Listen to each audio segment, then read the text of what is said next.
O nascimento de um bebê traz um misto de emoções intensas: alegria, felicidade, tristeza, medo, e algumas mulheres também apresentam um quadro de depressão pós-parto. Hoje no Bem-vindo a gente conversa com 2 especialistas sobre esse assunto.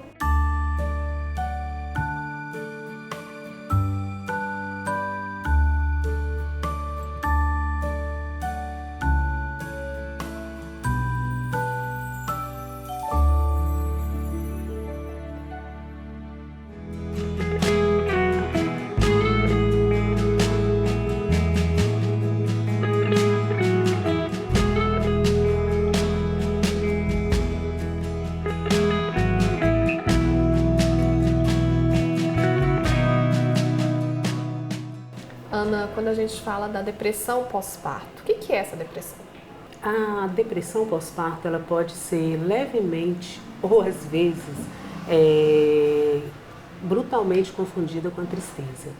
A tristeza inicial no puerpério ela é um estado natural em que a mulher passa. Esse período ele pode durar entre 1 e 2 semanas. Essa mulher ela vai sentir uma tristeza, ela chora, tem um choro mais fácil, depois esse sintoma ele vai desaparecendo aos poucos. Isso é necessário da gente observar entre a primeira e a segunda semana. Passada a segunda semana, se isso fica recorrente, aí a gente já pode dar uma atenção maior para um significado da depressão pós-parto. Os principais fatores de risco da depressão pós-parto são história de abuso na infância, violência doméstica e aquela mulher que já tem um histórico prévio de depressão. É claro que tem outros fatores também, fatores sociais, questão da pobreza, do desemprego, suporte do parceiro ou da família. Tudo isso são fatores que podem contribuir para a depressão pós-parto. A gente chama o blues puerperal, que ele é autolimitado, ele significa que ele desaparece espontaneamente à medida que a mulher se adapta com a nova rotina do puerpério, dos cuidados com o bebê, ele tende a desaparecer e ele é menos intenso. A depressão ela se caracteriza por esses sintomas que eu falei e pela duração, é uma coisa que persiste, um quadro que persiste.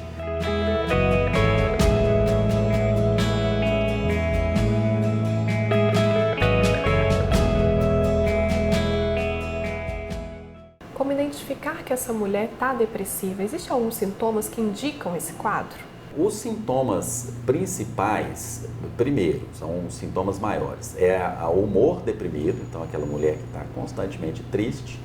E o segundo é a perda do interesse ou prazer na maioria das atividades do dia a dia. Esses são os sintomas que a gente considera principais. E outros sintomas que também podem aparecer associados, que a gente chama de sintomas menores, que são sonolência ou insônia. Então a mulher ou ela está muito sonolenta ou ela tem insônia. Também culpa excessiva ou inapropriada, né? Sensação de incapacidade de cuidar do bebê, ideação de morte tanto para si quanto para o bebê. Isso tudo são sintomas adicionais. Qualquer mulher que perceba que ela apresenta algum desses sintomas deve procurar um profissional, explicar esses sintomas para o profissional para que ela receba um diagnóstico e o tratamento adequado. Essa é uma questão bem importante, que é dar atenção ao nível de desânimo que essa mulher se encontra, a falta de energia em que ela se encontra. O que é essa falta de energia? Às vezes ela não está dando conta de ofertar os cuidados primários ali com a criança, que é o banho, que é a troca de fralda, que é a amamentação. Essa falta de energia distancia ela do bebê, que é também confundido com rejeição. Não é que ela esteja rejeitando a criança, ela simplesmente ela é desprovida da energia que impele ela para poder fazer esses cuidados com o bebê.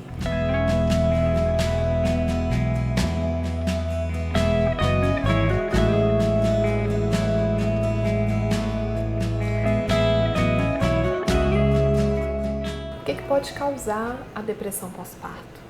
Um dos fatores de risco é essa mulher ter tido uma depressão não só na gestação, ela pode ter passado por um processo de depressão antes da gestação, pode ter passado por uma depressão numa gestação anterior, e isso ela pode ter feito um tratamento ou não, e na próxima gestação que ela tiver, ou na primeira gestação, isso ser um dos gatilhos para acentuar o sintoma da depressão.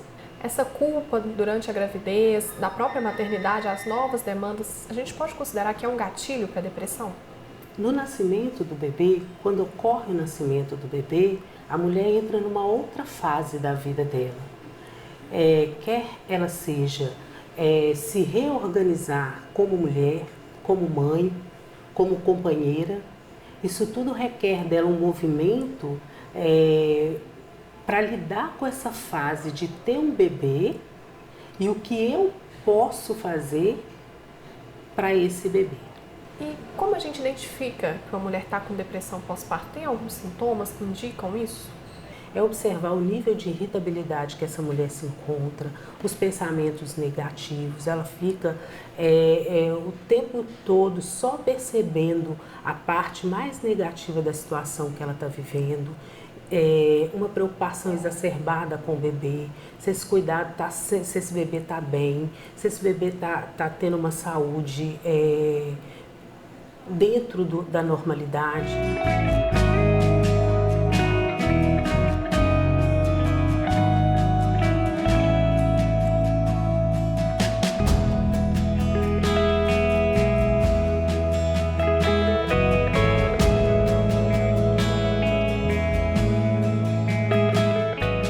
Qual que é a importância de ter uma rede de apoio, de contar com as pessoas ali para identificar e ajudar essa mulher também?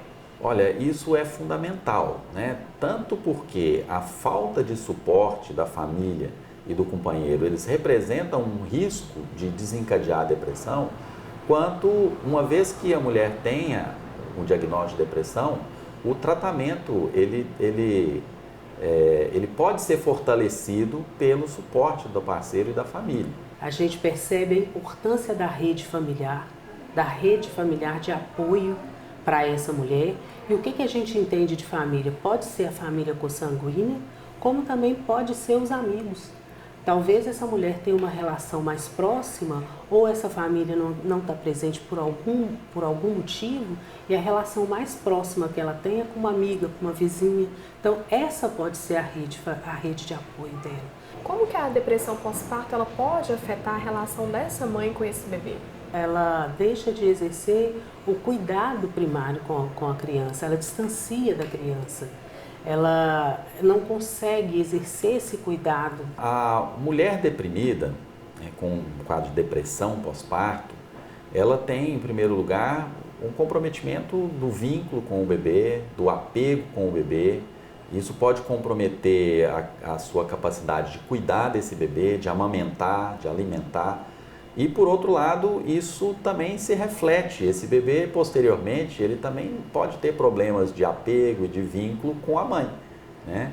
Então, a criança que tem uma mãe deprimida, não tratada, ela tem um risco maior de ter problemas, inclusive na adolescência, problemas afetivos, problemas de comportamento, cognitivos, de aprendizado.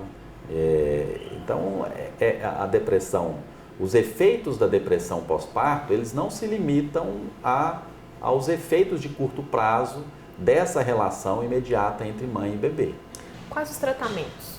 Um tratamento, em alguns casos, com a medicação psiquiátrica, é muito importante isso. Mas, sem a psicoterapia também, fica muito difícil dessa mulher se reorganizar, se rearranjar nesse universo da depressão e voltar para a vida dela normal. A primeira linha de tratamento da depressão pós-parto, ela é psicoterapia, ou seja, é realmente o acolhimento dessa mulher, a disponibilização do profissional, o apoio do profissional. E é claro que nos casos mais graves, o tratamento com medicamentos pode ser considerado, mas a primeira linha sempre ela é psicoterapia e o suporte. E é claro que o suporte da família, o acolhimento da família, tem um papel muito importante nesse tratamento.